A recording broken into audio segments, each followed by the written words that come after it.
cool and thing, and my mom or grandmom start boiling a little bush and thing, and I start using hoop.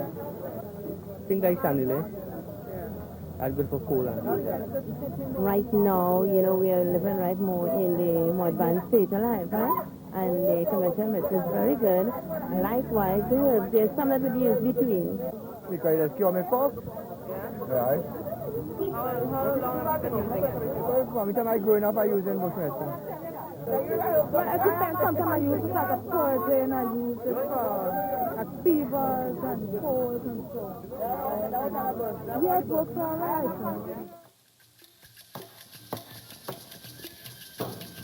I'm sure most of you recognize this plant. It's aloe vera, or aloes as they call it. Here in Trinidad and Tobago, aloe vera has been used in folk medicine for hundreds of years. Don't you remember your grandmother using this for cuts and bruises? My own mother used it to stop me from sucking my finger. Aloe vera has been called the miracle plant because of its remarkable healing properties. In fact, it's only now that people in the developed world are beginning to discover what Granny has known all these years.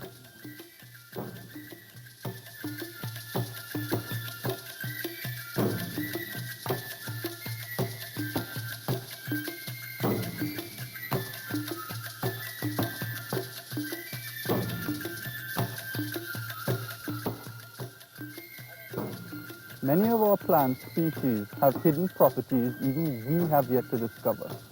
Trinidad and Tobago has one of the richest, most varied selections of native species in the Caribbean.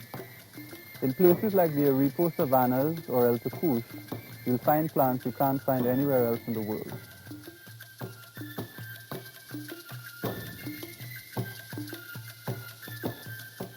We are located right now inside the Arepo savannas.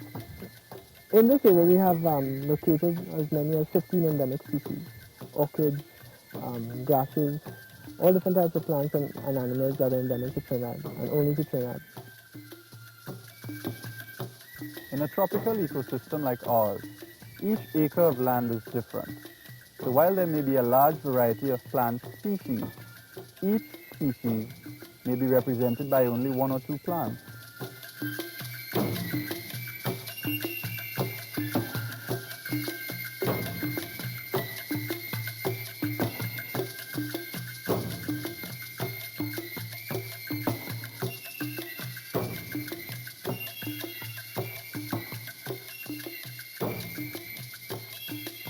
So when we clear an area of forest, swamp or marshland, thousands of species of plants and animals still unknown to science are lost forever. For all we know, the cure for cancer went up in the last bushfire. Maybe the cure for the common cold is under a heap of gravel at the Arepo savannas.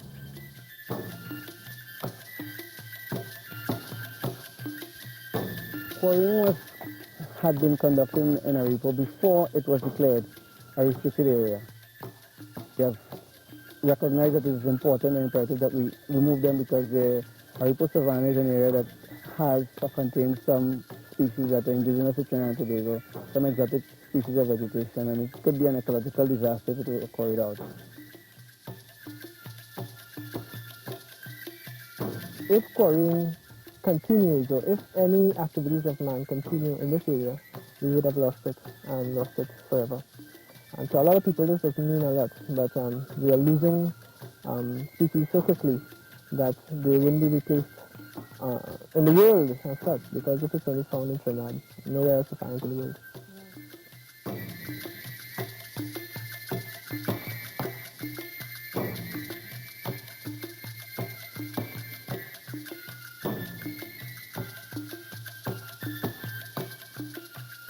While the plants in our forests, swamps and marshlands are being driven to extinction in our quest for progress, we're trying to increase crop yields by using fertilizers and pesticides, which have proven to be dangerous to our health.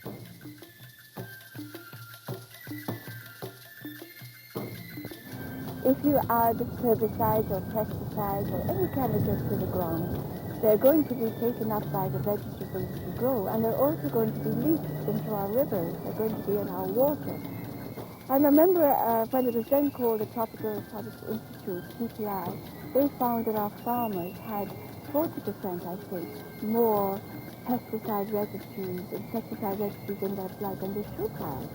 And there was a scare at the time.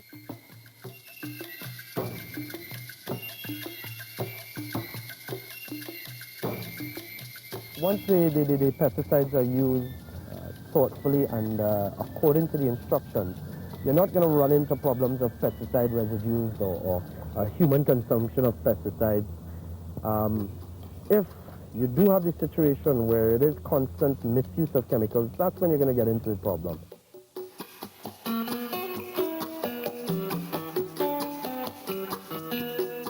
It will affect my health, you know, because I've been this a long time, right? It will affect my health, but some of them, it affects some of them. In what ways? Like, you know, when they inhale a lot of medicine, they feel a little bad feeling and they get back normal. But what I'll say, if you use a lot of boots and gloves and spray, you won't get no bad feeling and so on.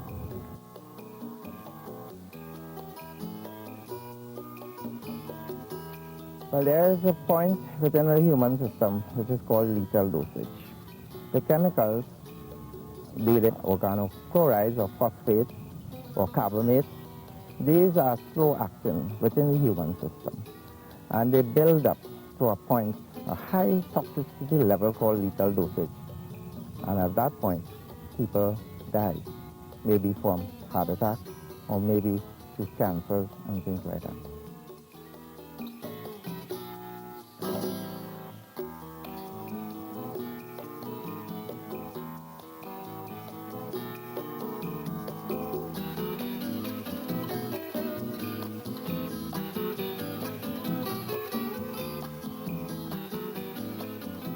Many people in Trinidad, I believe everybody knows and believes that there are a lot of misuse of chemicals in Trinidad and Tobago.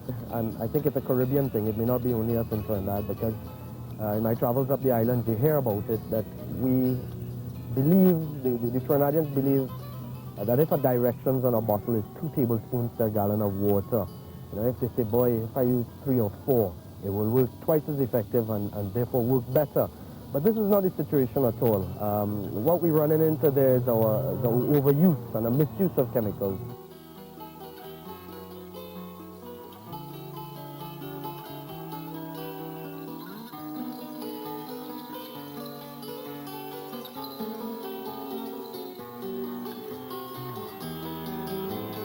Say for instance, right, like this one here, okay? If you don't spray it in time, every 3 days you have to spray it, right? And the chemical is so expensive that we can't afford to buy it, right? And when we do spray it as often, we get a thing called C2, right? If you notice it, of course, you could see the majority is spoiled, right?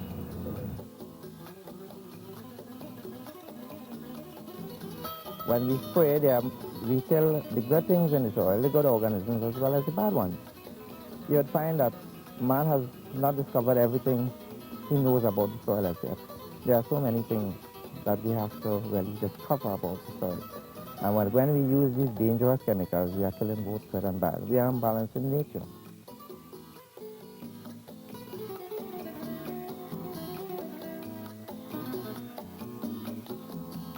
The problem with the use of chemical pesticides and fertilizers is not only is it dangerous to our health, but many of these pests are now resistant to insecticides. The constant use of chemicals on our soils could have negative long-term effects on the quality of our soil.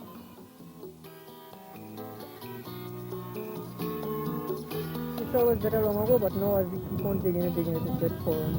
Yeah, as I say, if we put the full manure, right, and the cow manure, we could able to farm it a couple of years well, I mean, but if we don't use manure, we can't able to farm it at all because we don't get no produce. The produce just die out.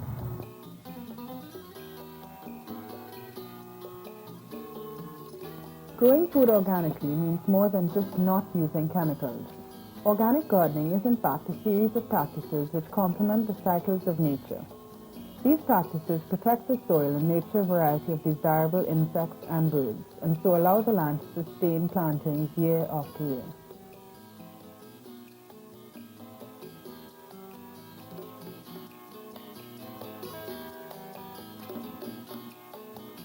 In this system, a protective barrier is put around the field. And field sanitation is very important. The fertilizers used consist mainly of organic stuff. All right? The way the beds are made is like this. The soil is not tilled. No tillage is done, no plowing. Because when we till, and especially farmers who do commercial farming, when they till, they break the soil structure, one. So we don't till, we let the ground be hard, very, very hard, and then we lay about, well, I lay normally about 2 feet of grass.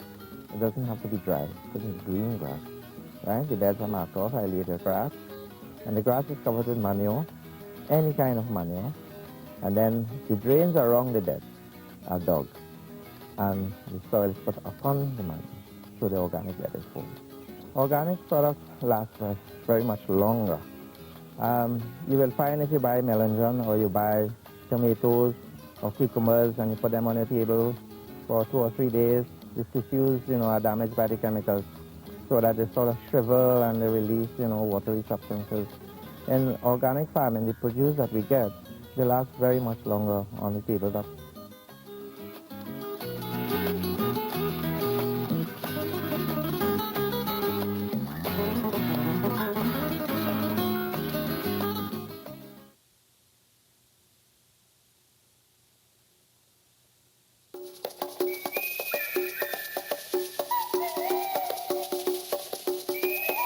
Many of the products we use daily come from the tropical forest, like rubber, edible oil, dyes, and wax, to name a few. More than a quarter of all prescription drugs are made from substances which originate in the tropical forest. About 300 of our local herbs have been identified as having medicinal properties, and hundreds more are still to be discovered. Botanist Francis Moran has managed to combine a grassroots knowledge of these plants with a rigorous scientific training. When he's not selling his preparations from his beachside store, Moran can usually be found in the forest or in quarries gathering the raw materials of his trade. Most of the herbs used by the lay people are roadside weeds. This is another plant that is very abundant in these quarry and abandoned areas. It's something called by various names in Trinidad, called money bush by some people, because it grows in great abundance. And that name probably was given to during the oil boom days. So I don't think anybody calls it money bush anymore. Now this plant is used in treating kidney and bladder disorders. Both the leaves and the roots are used. The root is the principal part that is used. You boil the root. When you boil the root, you boil, let's say, boil about 7 roots, right? Plants about this size. Roots, get about this long. Okay? You boil about 7 roots. The water becomes very red. Okay? You drink that water unsweetened. You take a glass full of water morning and evening for about a week. And that helps deal with inflamed kidneys or inflamed bladder. We are looking here at the plant known to science as Rhyenia, and known locally as raw Hagley or Rukujab. During the 1940s, research done in America established that this plant has very good potential as an natural insecticide. Okay? And from 1949 up to the present time, the stems have been exported from Trinidad. The plant also has very great potential in heart surgery. Okay? And in the last decade, scientists both in America and Europe have been doing a whole lot of research on the chemicals found in the plant. And in spite of the fact that the organic farmers are now aware of the value of Rhyenia, we are still cutting all our Rhyenia and exporting it. So much so that there's much less Rhyenia in the forest today than there was in 1950. Extensive research is also being carried out on neem, another plant with proven insecticidal properties. Again, this has been around for at least 100 years in Trinidad. The Indians brought it in. And it's used as part of their religious rituals. I understand they're supposed to keep a leaf in the mouth when they do their worship of Krishna. And I think that was the wise one's way of telling them if they kept this in their mouth, they wouldn't get diabetes. Because it's used in Ayurvedic medicine to treat diabetes. But it's also, from my standpoint, important in the permaculture system because it's a natural repellent, insect repellent.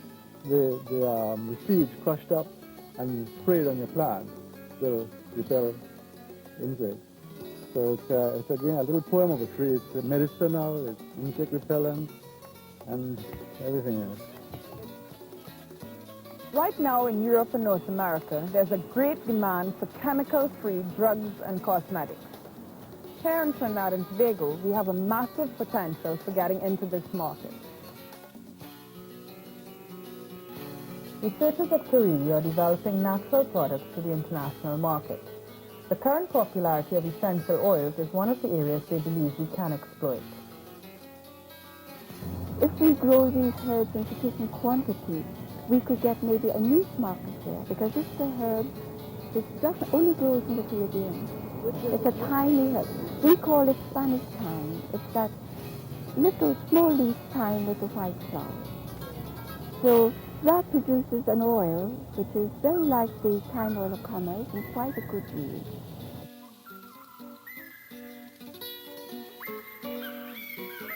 The yields of these essential oils are quite low. 2% is considered a high yield. So what happens is that you have to grow hectares and hectares of the herbs to extract a marketable quantity of the oil.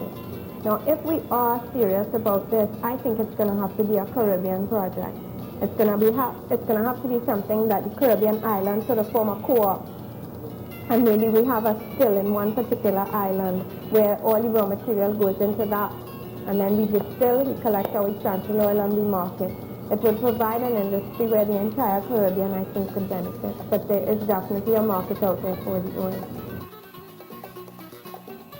Certain other plant products may require only simple preparation, like drying. We have the torchon, which wouldn't be considered a herb, but it's a vegetable plant. It's used mainly for, years ago, people used it to wash wares or to clean their skin, and it's been revived because it's a very natural massage brush, and it cleans the skin and therefore helps circulation. So you find, like in Europe and internationally, the demand for torchon or zingi or loafer, as you call it, is great. You have research being done by U.S. Cancer Institute on old maid, what we call periwinkle or old maid. It was used traditionally by the Indians in America for diabetes, and apparently in trying to research it, they discovered that it can be used in the incorporation of certain anti-cancer formulations. So it's very expensive, so that's a potential again in terms of researching the strain, the type. Local plant extracts, in fact, form the basis of most of Cheryl Bowles' cosmetic line, Chermel. I use a lot of aloes in the skin. I use lemongrass, which we call fever grass, because it's, besides being a pleasant tea as a herb to drink, it's used in cosmetics for overactive sebaceous glands, so I use it again in the toners. We've been working a lot with Ratchet, because we'll be bringing out our shampoo and conditioners later on this year, and we incorporating Ratchet with the aloes. I also use clove. We've just done a men's line called Boar, and clove has very powerful antiseptic properties, and it's very masculine note. Some non-native species commonly used in perfumery and new age treatments like aromatherapy can be grown locally. Patchouli is used in the perfume industry, used in extracting patchouli oil, which is very high price, and the leaves, the dry leaves, can be used in making sachets and patchoulis. The plant also has medicinal value. Now, the patchouli grows very easily. I'll show you.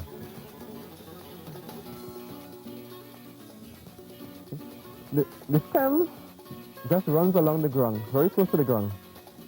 And so long as the soil is moist, at every node along the stem, it sends out roots. So all you have to do is just pinch a piece of the patchouli and clear a little area,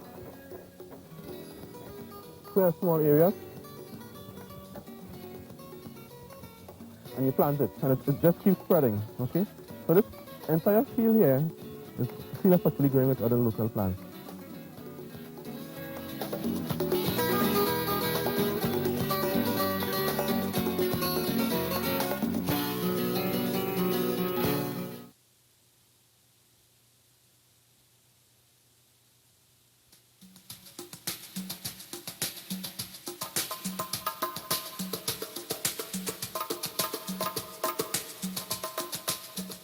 Much of the knowledge about plants and herbal remedies exists only in the minds of our grandparents, and unfortunately, a lot of this knowledge dies with them. Francis Moraine has decided to remedy this situation by going into villages, talking to people, and documenting the wisdom of our older generation. On this particular occasion, he's speaking with 86-year-old Yumbe Diaz.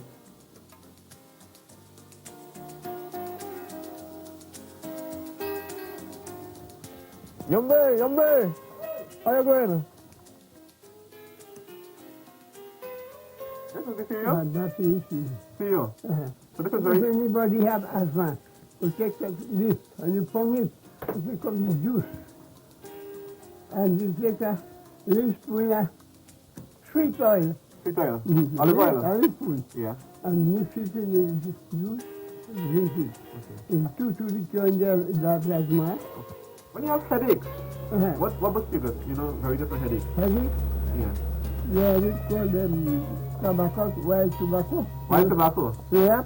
Tobacco. Really? Yeah, I know it. Well, take a young leaf Uh-huh. and pass it soft and do. Soft candle. Uh-huh. Slightly the person forward, Uh-huh. holding on the secret from the brain. And then I said burn the headache out of the person. you move it. Remove the headache. Right. If Yumbe has no herbal cure for the ailment, he says he always has an alternative. Last time I bring a young soup Yeah. to the batuman, Yeah. and I go away.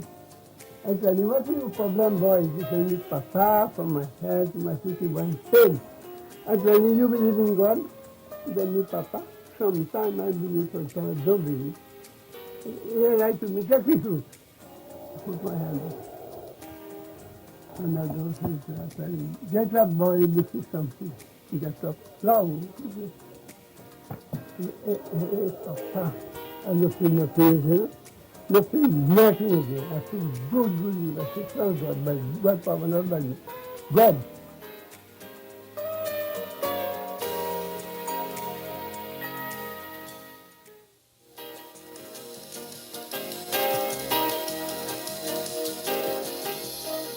If your crops look like this and you don't want to use dangerous chemical pesticides, here are a few cheap alternatives.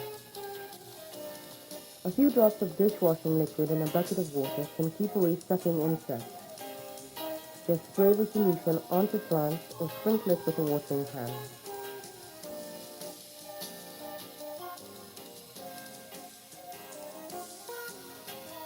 And if Batrax has the leaves of your plants looking like lattice work, try this little trick. Tie a band of plastic around the base of the stem, then generously apply some grease. It is recommended that you use a thick grease which won't dry up in the heat of the sun. Dried organic matter spread around the base of plants discourages the growth of weeds. It also reduces evaporation and keeps the roots cool.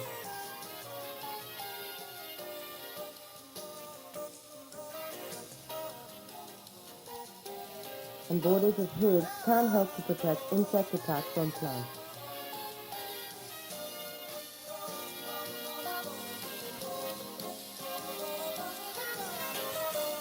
One of the ways we can make sure our great variety of native plants is preserved is by learning more about them and discovering new ways in which they can be useful and profitable to us. If our plant species are going to be valuable to us in the long run, we're going to have to find ways of growing them that aren't destructive to our environment and to our health. And speaking of health, next week EcoWatch takes a look at the healthy human as an endangered species. See you then.